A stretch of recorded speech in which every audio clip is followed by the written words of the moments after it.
매일 성경 묵상을 돕는 해설 가이드입니다. 안녕하세요. 묵상 코치입니다.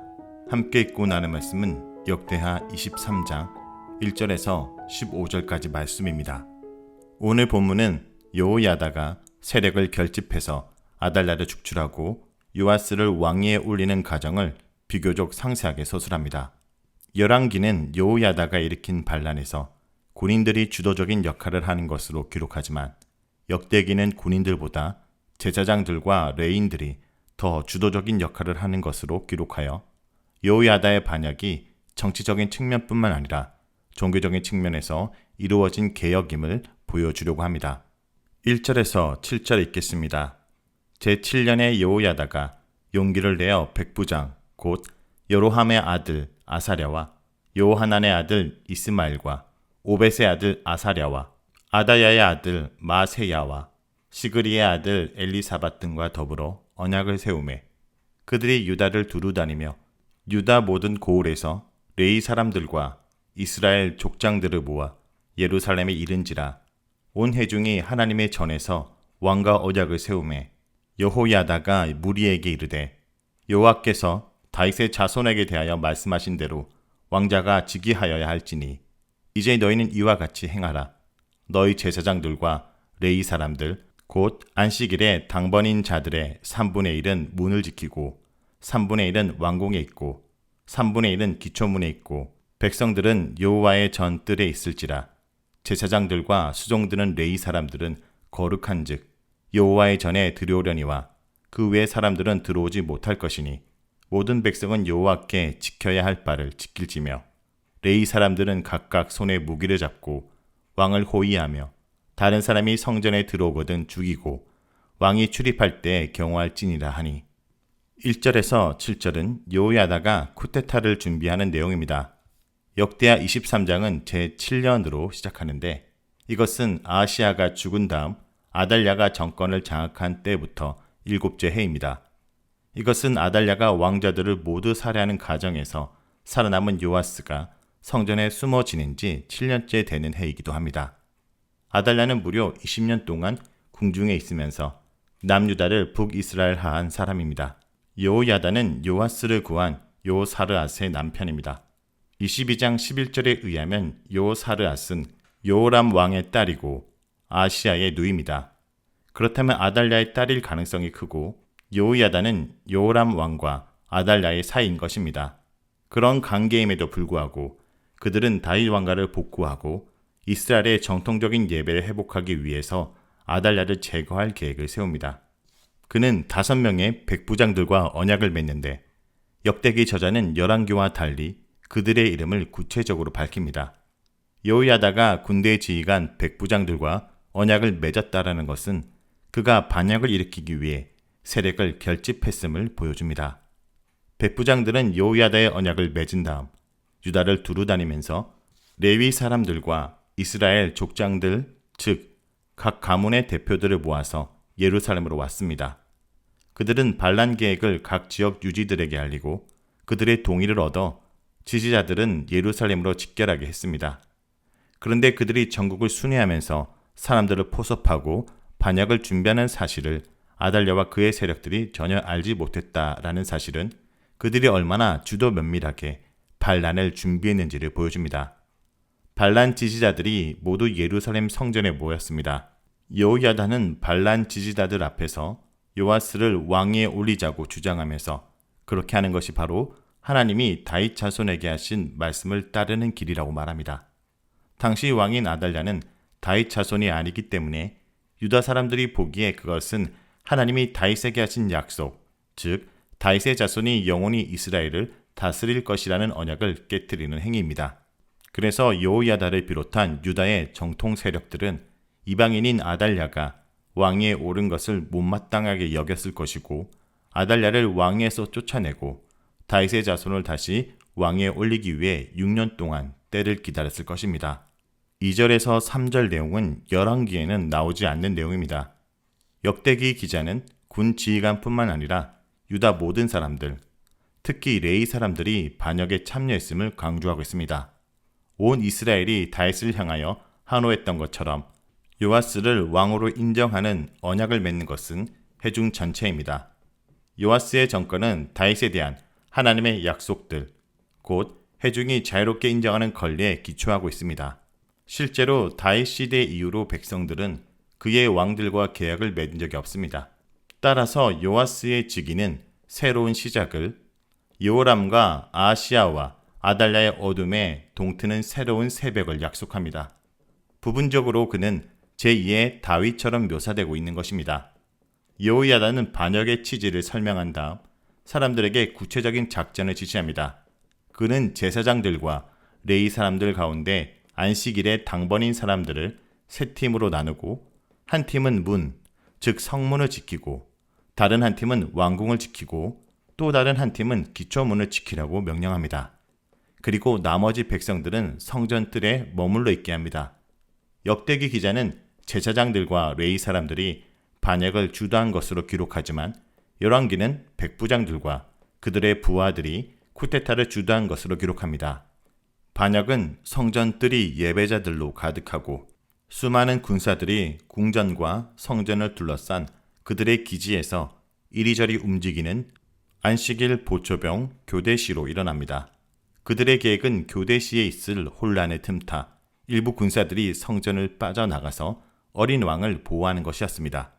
여호야다는 제사장들과 레위 사람들이 성전으로 들어올 수 있지만 다른 사람들은 성전에 들어오지 못한다라고 말합니다. 이것은 성전을 강조하는 역대기적인 특징입니다.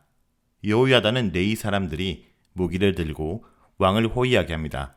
군인들이 아니라 레위 사람들이 무기를 들고 반역을 주도하는 것입니다. 무장한 레위 사람들이 할 일은 왕을 호위하고 성전에 들어오는 사람들을 죽이고 왕이 이동할 때 경호하는 일입니다. 여호야다가 백부장들을 끌어들였음에도 불구하고 군인들에게 왕을 경호하지 않고 레위 사람들에게 왕의 호위한 까닭은 성전 안에 즉위식을 거행했기 때문일 것입니다. 그리고 이것이 그들이 하는 일이 정치적인 반역이면서 동시에 종교적인 순수성을 회복하는 종교개혁임을 드러내는 것이기도 합니다. 다음은 8절에서 11절 읽겠습니다. 레위 사람들과 모든 유다 사람들이 제사장 여호야다가 명령한 모든 것을 준행하여 각기 수하의 안식일에 당번인 자와 안식일에 비번인 자들을 거느리고 있었으니 이는 제사장 여호야다가 비번인 자들을 보내지 아니함이더라.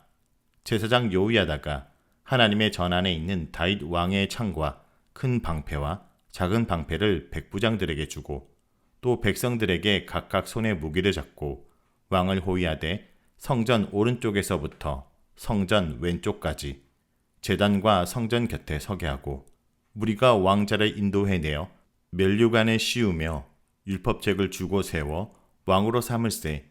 여호야다와 그의 아들들이 그에게 기름을 붓고 이르기를 왕이여 만세수를 누리소서 하니라. 8절에서 11절은 요아스를 왕위에 올리는 내용입니다. 여호야다가 구체적인 계획을 알려주자 거기에 모인 사람들은 그가 지시한 대로 합니다. 그들은 안식일에 당번인 사람들과 안식일에 비번인 사람들을 나누고 비번인 사람들은 작전에 동원되지 않았습니다. 여호야다는 성전에 있는 창과 방패들을 백부장들에게 주었습니다. 이것은 주로 공식 의전 행위를 할 때 사용했습니다. 여호야다는 백성들에게 무기를 주고 왕자를 호위하게 하는데 곳곳을 철통처럼 지키면서 왕자를 보호하게 합니다. 그런 다음 요아스를 인도해서 그에게 면류관을 씌우고 율법책을 줍니다.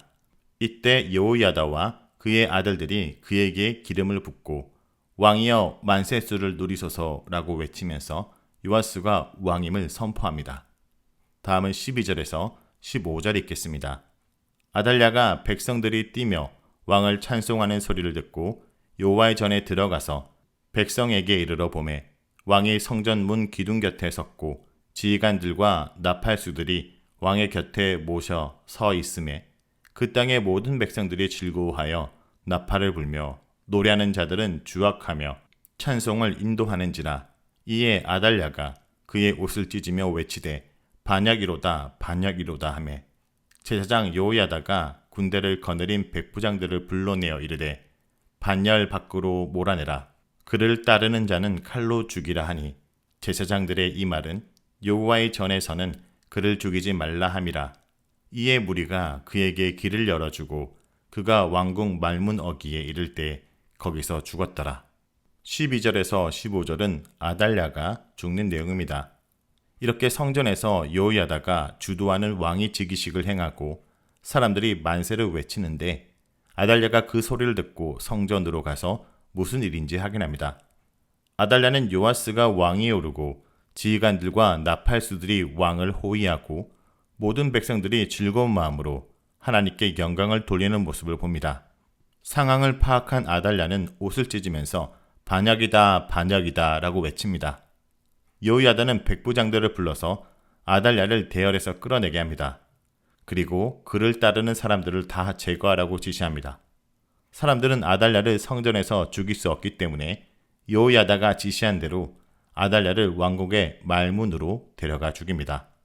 이렇게 해서 아달랴의 재해 기간이 끝납니다. 자, 여기까지가 역대하 23장 1절에서 15절까지 말씀입니다. 오늘 말씀을 통해 우리는 무엇을 묵상하고 적용해야 할까요? 사심 없는 헌신과 성실한 준비가 세상을 변화시킨다는 것을 기억해야 됩니다. 제사장 여호야다는 6년 동안 요아스를 숨겨 양육한 후에 7년째 되든에 만반의 준비를 한 후 조카 요아스를 왕에 올립니다. 아달랴처럼 자신이 왕이 되려는 야심이 없이 오직 다윗의 후손을 통해 왕권을 이어가길 원하는 하나님의 뜻을 따르기 위해 위험을 무릅쓰고 이를 추진하되 빈틈없이 준비하여 성사가 되게 했습니다. 분명한 사명, 사심 없는 헌신, 성실한 준비를 그에게서 볼 수 있습니다.